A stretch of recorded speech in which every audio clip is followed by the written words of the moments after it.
आज हाथ जोड़ के प्यार से, शासन से, हर तरह से आपको भगवान प्रेरित करके निकाल रहे हैं। इस दलदल से निकल चलो।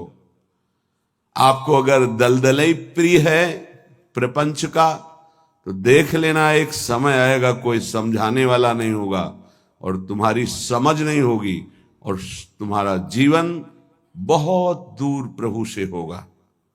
विश्वास करो हमारी बात को।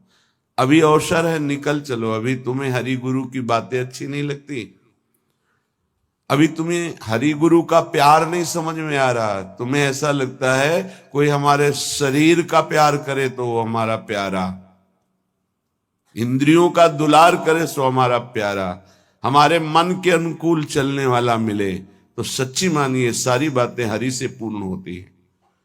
अगर कोई तुम्हें प्यार करता है, यहां तो नाटक करता है प्यार का, वो तुम्हारा शोषण करना चाहता है इसलिए प्यार करता है। कौन ऐसा हृदय वाला है जो अपने को न्यौछावर करके तुम्हें प्यार करे? वो केवल हरि और हरि गुणगान में मस्त भगवत अनुरागी, दूसरा नहीं। तुम तुम्हार सेवक असुरारी, स्वार्थ रहित जग जुग उपकारी। ये समझ में नहीं आता। प्यार का मतलब समझा जाता है वासनाओं का खेल हो तो प्यार, मनोरंजन हो तो प्यार, हरे मन का भंजन करके, वासना का नाश करके उपासना में प्रतिष्ठित हो जाना, इसे प्यार कहते हैं। जो अविनाशी प्रकृति से भोग कर सुखी होना चाहता है, कभी नहीं हो सकता है। शब्द याद कर लो। खाते खाते दांत टूट जाएंगे, देखते देखते आंख फूट जाएगी, शरीर नष्ट हो जाएगा, पर वासनाएं ज्यों की त्यों रहेंगी और बढ़ती चली जाएंगी। ये जो जलन होती है, यही भस्म करती वासनाओं को। सच्चे उपासना के मार्ग में चलने वाले जलन की परवाह नहीं करते, कष्ट की परवाह नहीं करते, वही उस परम पद के अधिकारी होते हैं। कल एक ने प्रश्न किया कि ऐसा कोई मार्ग बताइए जिसमें कोई कष्ट न हो, भगवत प्राप्ति हो जाए। घर बैठ जाओ। ऐसा सृष्टि में लौकिक मार्ग नहीं है तो अलौकिक मार्ग की क्या बात। अगर आपको 500 रुपए चाहिए तो लेबरी करनी पड़ेगी, 8 घंटे मजदूर बनना पड़ेगा और ठेकेदार की बातें सुननी पड़ेगी। कोई भी कार्य करो आप, क्या सहज है, क्या सुखपूर्वक है, लेकिन आप लक्ष्य जब धन रखते हैं तो बड़े से बड़े कष्ट और कटु वचन को सहते हैं। आप जब दुख से निकलने के लिए लक्ष्य बना लिया भगवत प्राप्ति, तो फिर ये मनोरंजन कैसा, यही समझ में नहीं आता। एक आदमी प्यासा होता है, पानी पिला दे, कभी अगर वो दोबारा दिखाई देता है तो नेत्र नम हो जाते हैं कि एक दिन की प्यास इसने बुझाई थी। जन्म जन्म की प्यास बुझाने के लिए नाम मिला, मंत्र मिला, उपासना मिली, उसका कोई महत्व नहीं। ये तुम्हें प्यार नहीं नजर आ रहा। जो कभी संभाषण नहीं करते थे, देखते नहीं थे, वे तुम्हें अंतर और बाहर दोनों से देख रहे, तुमसे संभाषण कर रहे हैं, ये तुम्हें प्यार नहीं समझ में आ रहा। हमारी तो यही समझ में नहीं आ रहा कि उपासक का लक्ष्य क्या है। अगर लक्ष्य नहीं है तो तुम्हें कोई भी बदल नहीं सकता, और लक्ष्य है तो तुम्हें कोई बदल नहीं सकता। दोनों बातें समझ लो। लक्ष्य नहीं है तो तुम्हें परमार्थी कोई नहीं बना सकता, और लक्ष्य है तो तुमको कोई स्वार्थी नहीं बना सकता। चाहे जितना कुसंग हो जाए, तुम्हारा परिवर्तन नहीं हो सकता, क्योंकि तुम्हारा लक्ष्य है हरि गुरु को प्राप्त करना। उपासक समझिए, एक एक कदम तुमको प्यार मिलता चला जा रहा है। जानते हो, केवल पेट भरने के लिए, शरीर में वस्त्र पहनने के लिए और वास के लिए पूरा जीवन मेहनत करते हैं लोग, तब वो प्राप्त होता है। तुम्हें आदर के साथ ये सब बिना किसी प्रयास के मिल रहा है। किस लिए? तुम भगवान के हो, प्रियालाल के हो। इस बात की तुम्हें इज्जत रखनी है कि तुम प्रभु के दास हो, उसी की सब सुविधा है। अगर दासत्व विषयों का रखोगे तो छल कर रहे हो हमारे प्रभु के साथ। ये छल तुम्हारे हृदय को ताप पहुंचा देगा, ऐसा ताप जो कहीं शांति नहीं मिलेगी। समझ में नहीं आता। मेरे प्रभु उतरते चले जाते हैं, झुकते चले जाते हैं आपको उठाने के लिए। आप ऐंठते चले जाते हैं कि आप कुछ हैं, भोगना पड़ेगा आपको आगे। शब्द याद कर लीजिए, आगे आपको प्रतिकूलता ऐसे घेरेगी कि फिर कोई बचाने वाला दिखाई नहीं देगा, वो आप क्लेशित होंगे। इसलिए सावधान हो जाइए, परिस्थिति को सहना सीखिए। सहत सहत बाढ़े भगति गृह तन गुरुहित गार। जो सहनशील वही महात्मा होता है, जो सहनशील है वही प्रेम रस का अधिकारी बनता है, जो सहनशील है वही प्रियाजू का कृपा पात्र बनता है। प्रियाजू कृपा पे कृपा करती चली जा रही, संसार समुद्र से निकाल करके अपने महल में रखकर अद्भुत सुख दे रही। यहां जानते हो भजन का स्वरूप क्या है? रहना ही भजन हो जाता है। पर रह कहां पा रहे हो? यहां तन यहां रह रहा है, मन विषयों में, मन नाना प्रकार की कामनाओं की पूर्ति में। क्या वृंदावन वास हो रहा है? ये वनवास है। वृंदारण्ये चर अचर दृक् पश्य वृंदावन श्री। जिह्वे वृंदावन गुणगान कीर्त श्रोत्र गृह्यान। वृंदाटव्या भज परिमल घ्राण गात्र त्वमस्मिन्। वृंदारण्ये लुठत पुलकितम कृष्णो केलिस्थलीसु। यह है भजन वृंदावन का। बोले नेत्रों से तुम यहां वृंदावन वासी जो खगमृग पशु पंछी मनुष्य हैं, इनको भाव से देखो। ये सब भजनानंदी महापुरुष हैं। ये भजन के प्रताप से यहां कोई सूकर बना हुआ है, कोई कुकर बना हुआ है, कोई पशु पक्षी बना हुआ है, कोई मनुष्य बना, कोई लता, कोई वृक्ष। ये जहां जो कुछ दिखाई दे रहा है, चर अचर दृक् पश्य वृंदावन श्री। ये वृंदावन की अद्भुत श्री वैभव शोभा भगवत स्वरूप है। यहाँ के कुत्ते का भी दर्शन कर रहे हो तो एक बहुत बड़े महात्मा का दर्शन करने से जो फल मिलता है वो मिलेगा, ध्यान रखना। हरिराम व्यास जी आचार्य हैं रस के, वो कह रहे हैं हो मन वृंदावन को श्वान। श्वान माने कुत्ता। यहां का कुत्ता कोई साधारण श्वान नहीं है, वो कोई परमहंस महापुरुष है जो प्रियाजू की स्केल कुंज में श्वान रूप धारण किए हुए रज का सेवन कर रहा है। आप क्या समझते हैं? मनुष्य शरीर से भी महान सौभाग्यशाली वो है। क्यों? तुम तो गद्दे पे सोते होगे, वो रज पे सोता है। तुम रज के बने हुए पात्र में विरक्त होकर पाते हो कि नहीं, श्री भगवान जाने। लेकिन उसको भोजन ही रज में मिलता है और रजयुक्त भोजन पाता है। उच्छिष्ट संतों का मिलता है तुम्हें कि नहीं, लेकिन उसको जरूर मिलता है, क्योंकि प्राय उच्छिष्ट ही डालते हैं। संतों का भंडारा हुआ, दोना पत्तल बाहर फेंक दिए गए, एक एक पत्तल को चाट चाट कर साफ संतों की जूठन पा रहा है। कौन है? महाभागवत है वो। यहां के चर अचर को भाव से देखने की कोशिश कीजिए। पशु पक्षी लता वृक्ष मनुष्य, ये सब भगवत स्वरूप है। भजन हो रहा है यहाँ का। आप अगर भाव से दर्शन कर रहे हैं, भजन हो रहा है। अगर भाव का अभाव है तो आपको गलत दर्शन होने लगेगा। ईर्ष्या द्वेष वाली बातें, दोष गुण वाली बातें, माया जनित बातें आपको दिखाई देने लगेंगी। ऐसा यहाँ का भजनानंदी उपासक नहीं देखता, वो भाव से देखता है। खग मृग पशु पंछी जे या बन के चरण शरण रख ली जाए। ये सब भगवत स्वरूप है। सच्ची मानिए, सब भगवत स्वरूप है। ऐसे वृंदावन में रहो, अपने नेत्रों से जो भी देख रहे हो ये सब बड़े बड़े भजन करने वाले महापुरुष हैं। न जाने कौन सा भजन किस जन्म में बना कि वो इस धाम में आकर के नाली के कीड़ा पशु पक्षी इन रूपों में विराजमान है। श्रीपाद प्रबोधानंद जी कह रहे हैं, बाहर मुझे चतुर्मुख परम वेदों का ज्ञाता, ब्रह्मा पद ऐश्वर्य पद नहीं चाहिए, लेकिन वृंदावन में नाली का कीड़ा बना दो मुझे। ये जितने भी आपकी दृष्टि में आ रहे हैं, आपका भारी भजन बन रहा है, यदि भाव से आप देख रहे मेरे प्रभु के जन हैं, ये बड़े बड़े भजन करने वाले हैं, चाहे वो कोई बेल हो, कोई वृक्ष हो, ये सब भगवत स्वरूप है।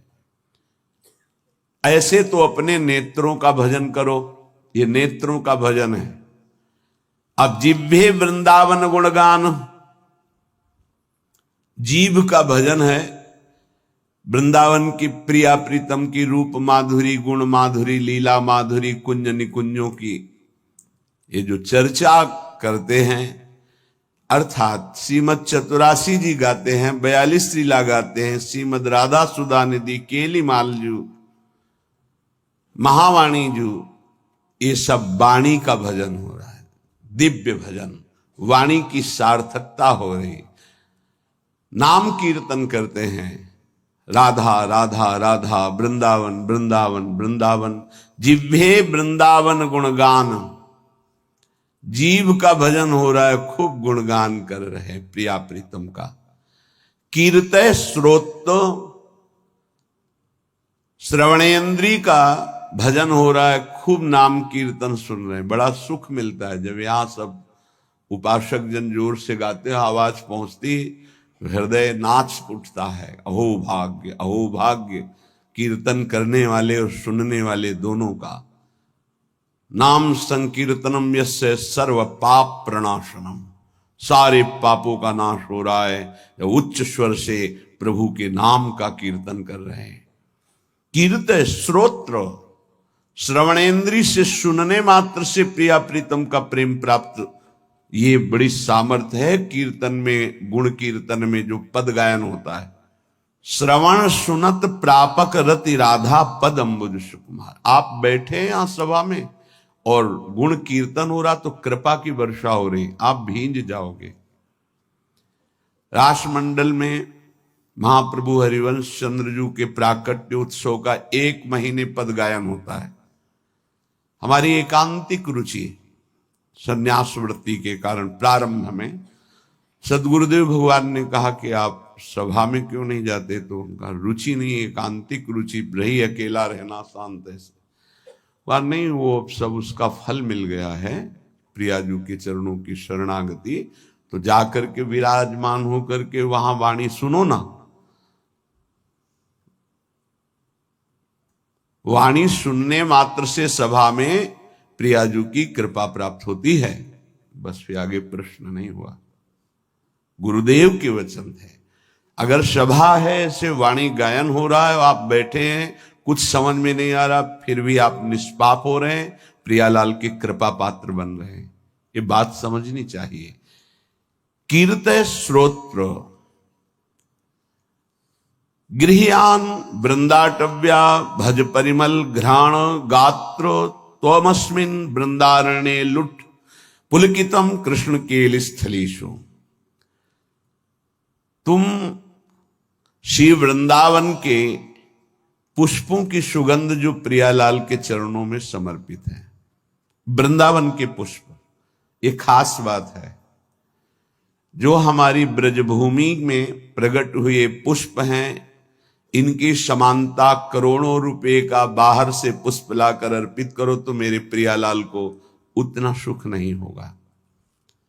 यहां के हर श्रृंगार का, मोगरा का, गुलाब का, कनेर का या किसी भी का पुष्प, ऐसे मौलश्री का बहुत छोटा पुष्प, बड़ा सुगंधित पुष्प, 3 दिन तक वो प्रियालाल की सेवा में अर्पित किया जा सकता है, उसकी ऐसी महिमा है। उसकी माला बना के या 4 पुष्प रख दिए, फिर वो जो घ्राणेन्द्रिय में प्रसादी सूंघा जाता है, जो प्रियालाल के श्रीअंग में इत्र अर्पित किया, वो प्रसादी जो घ्राणेन्द्रिय में, श्री तुलसी जो चरणों में अर्पित की गई, वो घ्राणेन्द्रिय में, हृदय में जाके प्रेम लक्षणा भक्ति प्रकट करती है। गृह्यान वृंदावन भज परिमल घ्राण, वृंदावन, वृंदावन की सुगंधित वस्तुएं बड़ी अनन्यता प्रिया प्रीतम के प्रेम में होती है। पूज्य श्री पंडित रामकृष्ण बाबा जी महाराज बड़े सिद्ध महापुरुष हुए। जैसे आप बाहर से आए हैं और फल अर्पित करें, बाबा स्वीकार नहीं करेंगे। तो उनके पास कोई भी वस्तु लाने के लिए ब्रजवासी का सहयोग होता था। किसी ब्रजवासी को दिया, वो ब्रजवासी जब जाके देगा बाबा स्वीकार कर लेंगे। कोई भी वस्तु है ब्रजवासी के हाथ से, दंडोत बाबा ये रख दो, हम अमुक जगह से आए बाबा ये भेंट नहीं, हटाइए। ब्रजवासी अगर प्रेम से कुछ भी तो वो स्वीकार करते। एक बहुत धनी मानी आए बाबा की सेवा करनी, बोले बात भी नहीं करना जाके। बहुत वो दैन्य हुए तो बोले अगर सेवा करनी है तो जो अनुगामी शिष्य जन थे उन्होंने कहा कि इन घरों में ब्रजवासियों के बाबा माधुकरी लेने आते हैं, इन घरों में सेवा कर दो, वो बाबा को जब देंगे तो वो स्वीकार कर लेंगे। ये थोड़ी सी वृंदावन की निष्ठा रहनी जिससे हम उस रस को प्राप्त होते हैं। गात्र तमस्मिन वृंदारण्य लुंठ, शरीर का यहां पावन होना कैसे होता है? बोले वृंदावन की रज में लोट गया ये लुंठ। तो पुलकितम कृष्ण केलिस्थलेषु, श्रृंगार रस श्री श्यामा श्याम की इस केली भूमि में जो लोट गया, 84 के चक्र से मुक्त हो गया। पहले बहुत ऐसा दर्शन होता था परिक्रमा मार्ग में, रज में, कि ऊपर के वस्त्र बाहरी जन भी आकर उतार कर लौटते थे, दंडवती करते थे। ये दुर्भाग्य है कि सुविधा हो गई इस रोड की, दुर्भाग्य है। नहीं, जो रज में परिक्रमा करने में, दर्शन में, लौटने में सुख था वो इस रोड से थोड़ी है। पर कलयुग भगवान की लीला ऐसी है कि इतना आधुनिकता बढ़ती जा रही है कि रज रानी को प्राप्त करना दुर्लभ हो गया। अगर रज रानी ले तो वृंदावन की परिक्रमा में कहां से ले? परिक्रमा तो रोड में अब हो रही है, और रोड में रज रानी कहां मिलेंगे? वृंदावन का जो शुद्ध भजन है वो इस रज की अनन्यता से जागृत होता है, वो बुद्धि से नहीं जागृत होता। जो रजोपसेवी जन है उनके हृदय में जुगल जोरी का भाव जागृत होता है। महोज्वल रसोन्मद प्रणय सिंधु निस्यंदनी, महामधुर राधिका रमण खेलना नंदिनी, रसेन समधिष्ठिता भुवन वंद्य वृंदया, चकास्तु हृदय में हरे परम धाम वृंदाटवी। उन्माद रस प्रकट करने वाली ये भूमि वृंदावन है। जो ऐसे यहां रहता है एक एक इंद्री को प्रियालाल में लगा के, तो महोज्वल रसोन्मद प्रणय सिंधु निस्यंदिनी, महाउज्ज्वल परम निष्काम प्रेम रस का प्रादुर्भाव होता है जो उन्माद प्रकट कर देता है। श्री किशोरी जू के सहित रमण जू महाराज अर्थात राधा रमण जू महाराज अपनी विविध प्रेममयी क्रीड़ाओं के द्वारा उसके हृदय को अद्भुत आनंद प्रदान करते हैं, जो ऐसी रहनी से रहता है। त्रिभुवन वंदनीय हो जाता है जो वृंदावन वासी है। ध्यान दीजिए, त्रिभुवन वंदनीय हो जाता है। कहते हैं कि आप नाम जप करो तो आपकी जिह्वा का रोग ठीक हो जाएगा। हर इंद्री समय बीमार है हमारी। नेत्र इंद्री गलत देखना चाहती, श्रवण इंद्री प्रपंच सुनना चाहती, वाक इंद्री प्रपंच की बातें करना चाहती, रसेंद्री सांसारिक भोग भोगना चाहती, जनेन्द्री हर इंद्री अपवित्र हो गई है। इसको इस रहनी से पावन करो। प्रियालाल को अर्पित किए हुए उच्छिष्ट का सेवन करो, प्रसाद का, नाम वाणी का गुणगान करो, नाम वाणी को सुनो, वृंदावन की रज शरीर में लगी रहे। तो महाउज्ज्वल प्रेम रस इसी से प्रकट होता है। वो त्रिभुवन वंदनीय हो जाता है। वो राधा रमण जू की महामधुर लीलाओं का रसास्वादन करता है। ऐसे परमानंद में समधिष्ठित परम धाम श्री वृंदावन हमें स्वीकार करे, अर्थात हमें आश्रय और वास देकर रहनी प्रदान करे। ऐसी रहनी से हम रहें। जन्मनि जन्मनि वृंदावन भुवि वृंदार केंद्र वंद्यायाम अपितृण गुल्मक भावे भवतु ममाशा समुल्लसाम। अब तो मेरी एक ही आकांक्षा है। श्रीपाद प्रबोधानंद जी महाराज कहते हैं, जन्मनि जन्मनि वृंदावन भुवि वृंदार केंद्र वंद्यायाम। मैं इस वृंदावन भूमि को प्रणाम करके एक वरदान मांगता हूं कि मैं कभी मुक्त ना हो, बार बार मेरा जन्म हो इसी श्रीधाम वृंदावन में। मनुष्य शरीर के लिए नहीं कहते।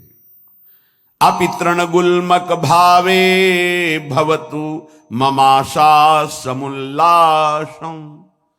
मुझे यहां का तृण बना दिया जाए, गुल्म बना दिया जाए, वृक्ष बना दिया जाए, क्योंकि मनुष्य बनना तो बड़ी दुर्लभ बात है। मुझे बार बार वृंदावन में जन्म मिले, चाहे घास बना दिया जाए, चाहे जो भी, पर मिले वृंदावन में। क्या पाया वृंदावन से कि कह रहे हैं मुझे मुक्त नहीं होना, मुझे बार बार जन्म मिले पर वृंदावन धाम में जन्म मिले। उपासक, इस कृपा को देखो कि जो बड़े बड़े महापुरुष यहाँ की गुल्मलता औषधि वृक्ष पशु पक्षी बनना चाहते हैं, तुम्हें मानव देह में वृंदावन मिला है। क्या तुम्हें प्रियाजू की कृपा नहीं दिखाई दे रही? क्या तुम इस बात को नहीं समझ पा रहे कि तुम्हारे ऊपर कितनी कृपा है? क्या तुमको इन विषयों में आसक्त पुरुषों पर कृपा नजर आ रही कि सौभाग्यशाली है, इनके पास गाड़ी है, इनके पास भोग सामग्री है, ये सौभाग्यशाली हैं? तुम्हें ऐसा लग रहा है? जरूर तुम्हारी बुद्धि दूषित हो गई है। सौभाग्यशाली वो है जिनका संबंध प्रियालाल से है, चाहे वो गृहस्थ हो चाहे वो विरक्त हो।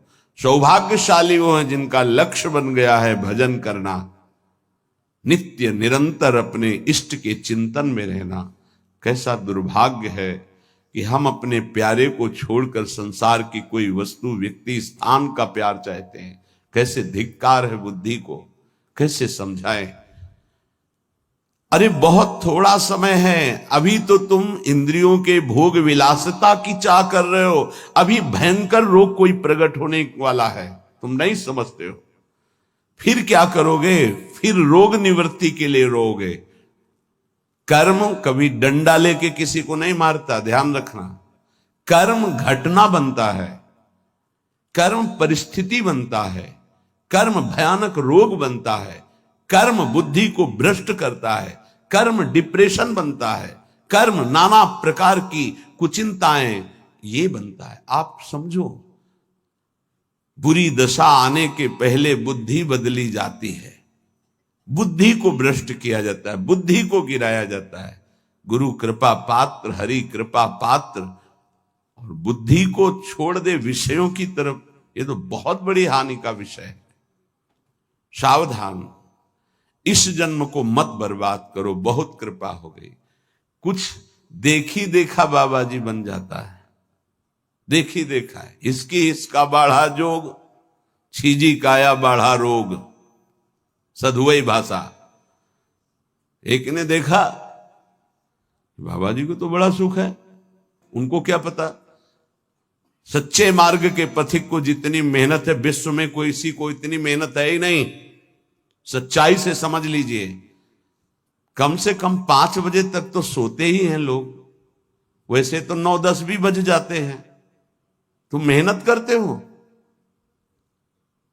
क्या मेहनत करते हो तुम? बाहरी शरीर की, और रात रात भर जग करके, दिन दिन भर जग कर अपने मन को मारकर चिदानंद तत्व में लगा रहे। अरे जिस अनंत ब्रह्मांडों के स्वामी को सोचने की भी तुम्हारी सामर्थ्य नहीं कि वो है, वो निरंतर उनके प्यार और दुलार में अपने आप की हर इच्छाओं को भस्म करके हर परिस्थिति को सह करके आगे बढ़ रहे हैं। तुम्हें क्या पता, किसी भोग को लक्ष्य रख करके संत वेश होना या परमार्थ में चलना, किसी सुविधा को लेकर या किसी पद को लेकर, पक्का समझ लीजिए आपका हृदय जलेगा, आपका शरीर दुखी हो जाएगा। पक्का। यदि लक्ष्य है कि हर कष्ट सहकर श्यामा श्याम की प्राप्ति करेंगे, तो पक्का समझ लीजिए आपका हृदय शीतल हो जाएगा और आपको कोई भी विपत्ति, कष्ट, रोग स्पर्श नहीं कर पाएगा। आएगा, स्पर्श नहीं कर पाएगा। दुख देना तो अलग की बात रही। हरि तज होए विषय अनुरागी, वो अभागी है, आप अभागी नहीं हैं।